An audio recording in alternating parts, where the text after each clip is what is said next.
this is something else I've found personally with me, but also with fighters that I've worked with. So everybody's different on this sort of scale, but for me, I always hated before the fight.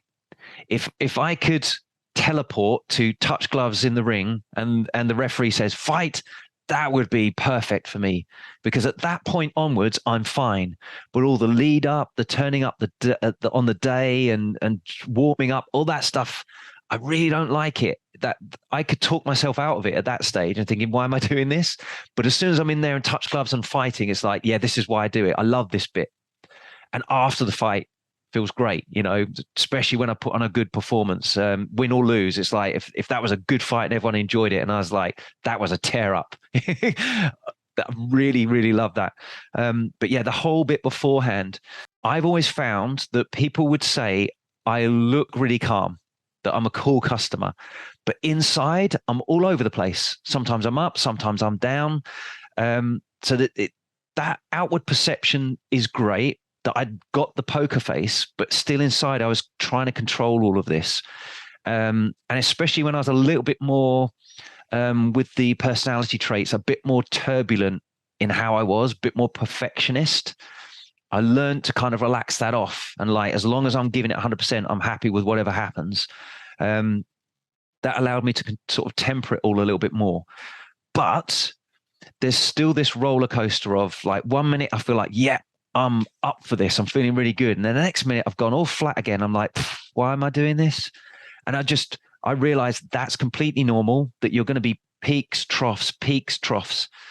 And actually I only want to be at a peak just before the fight. So if I'm having troughs, those low points all the way on the lead up to it, doesn't matter.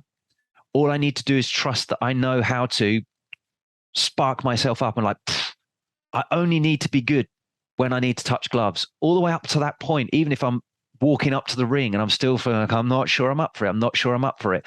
It doesn't matter. I only need to be up for it when it's fight. And my mental rehearsal and my real life experience has always been, as soon as I've reached that point of touch gloves, I've been up for it. So I don't need to worry the fact that I personally feel really sleepy before the fight and all that kind of stuff. It's like, I know how I work, and I know that as long as when I touch gloves, I'm good to go. And that always happens. I know how to do that. Then actually, if I can hibernate and teleport to that fight bit, that touch gloves, then I'm doing best by myself. So for me, if I feel sleepy, it's like, it's okay. I'm saving energy. I know that that's my body going through stress and cortisol, and it's making me feel lethargic. And that means I'm respecting the situation. I want to do my best. That's okay. I can trust that I won't feel sleepy as soon as I need to touch gloves, and that's when it matters. So if I need to have a little nap and I'm trying to put some music on and I'm trying to tell myself I'm going to have a sleep, I've never managed to have a sleep, to be honest. I've never felt that relaxed, but I felt like I want to. So I've just put myself in a position where I'm just like putting some calm music on or whatever and just trying to shut everyone out a bit. And it just makes people, especially if you've got headphones on, they leave you alone a bit more and your eyes are closed. It's like, oh, okay, I'm not going to disrupt him. And you can sort of pretend to have a sleep, even if you're not really. And if that's what works for you, that works. Don't worry about feeling sleepy would be my advice. And then like, if that's the way your body responds and that's what you do, let yourself do it. As soon as I'm wrapping my hands and starting to go through that process of warming up for the fight, that's my sequence, that then I'm just building up. And I'm this kind of like, I'm lighting the fuse now to get ready to touch gloves in there. And at that point, I need to start thinking about, right, I'm going to get myself in this. And even in that period, there's very acute peaks and troughs with how I'm feeling. And I'm not going to worry if I go through a low bit where it's like, again, oh, I'm feeling like I'm not up for it again. It's like, you always feel like that. And you're always up for it as soon as you touch gloves. So let that go. The main thing I've found is with breathing. So very often I'll find that I'm going through a peak way too early. So I'll be in part of my warm up. I'm like, I'm really up for it right now. And it's like, save it. I'm burning nervous energy now that I don't need to.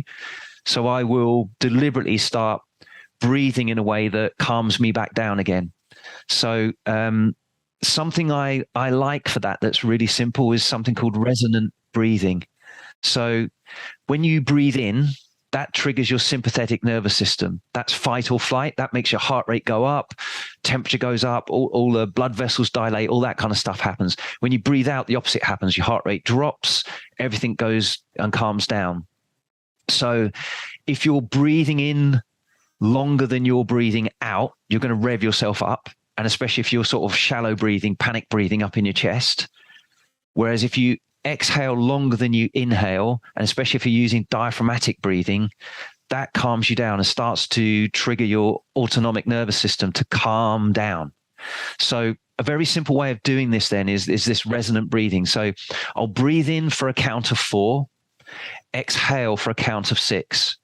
So it's kind of like in 2, 3, 4, out 2, 3, 4, 5, 6. So it's physically longer than in 2. And I'll just work through a cycle of that for at least a minute or 2.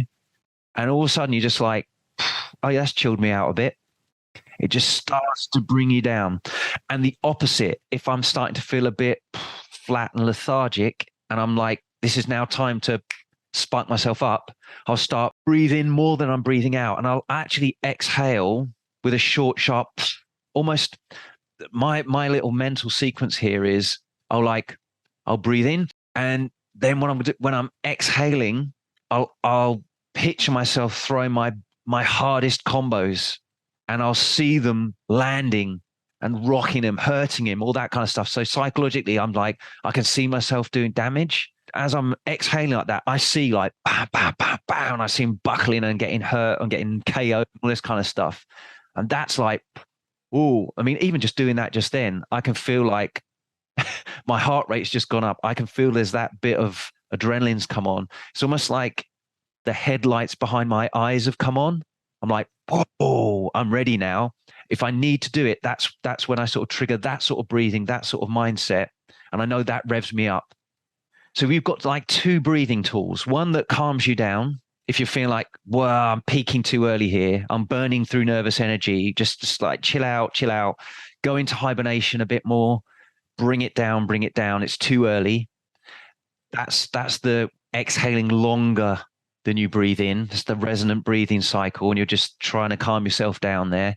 And then you've got the opposite when you're getting closer to a fight and you're feeling a bit, I've gone a bit lethargic. I'll kind of bounce up and down on my toes a little bit more and start shadow boxing. I'll be like,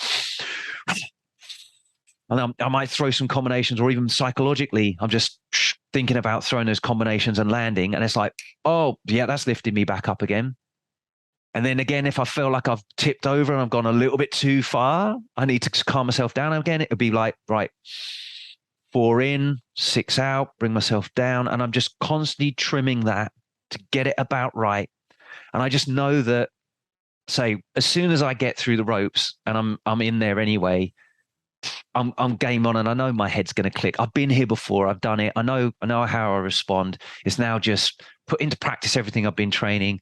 Let's see how this dance works with this guy, because it's strategy against someone who's a new opponent, and what I thought might work probably won't, and vice versa.